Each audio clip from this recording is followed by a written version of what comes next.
ഇതൊരു ഷാംപെയിൻ ഒന്നുമല്ല, ഇതാണ് മാംഗോ സോഡ. അതും നാച്ചുറലി ഫെർമെൻറ്റഡ് ഡ്രിങ്ക് ആണിത്. ഈ നാച്ചുറലി ഫെർമെൻറ്റഡ് സോഡ എങ്ങനെ ഉണ്ടാക്കിയെന്ന് വെച്ചാൽ ജിഞ്ചർ ബഗ് കൊണ്ടാണ് ഉണ്ടാക്കിയത്. ഞാൻ ജിഞ്ചർ ബഗ് ഉണ്ടാക്കുന്ന വീഡിയോ മുന്നേ ഇട്ടിട്ടുണ്ട്, അതിവിടെ ടാഗ് ചെയ്ത് കൊടുക്കാം. അപ്പോൾ ഈ പ്രോബയോട്ടിക് ജിഞ്ചർ ബഗ് സോഡ ഉണ്ടാക്കാൻ വേണ്ടിയിട്ട് മാംഗോ, നല്ല റൈപ്പ് മാംഗോ ആണ് എടുത്തേക്കുന്നത്. അത് നന്നായിട്ടൊന്ന് ജ്യൂസാക്കി എടുക്കാം.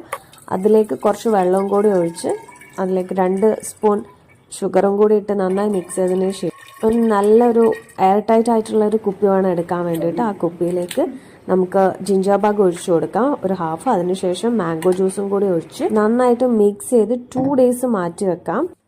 2 ഡേയ്സ് കഴിഞ്ഞിട്ട് ഇത് തുറക്കുമ്പോൾ ഒന്ന് സൂക്ഷിച്ച് വേണം ഓപ്പൺ ചെയ്യാൻ വേണ്ടിയിട്ട്. ഫസ്റ്റ് തന്നെ പ്രഷർ ഒന്ന് റിലീസ് ചെയ്തിട്ട് വേണം തുറക്കാൻ, അല്ലെങ്കിൽ ഫുള്ള് പുറത്തേക്ക് പോവും. അപ്പോൾ പുറത്ത് നിന്ന് സോഡ വാങ്ങാണ്ട് എല്ലാവരും ഒന്ന് ട്രൈ ചെയ്ത് നോക്കുക ഈ ജിഞ്ചർ ബഗ് മാംഗോ സോഡ.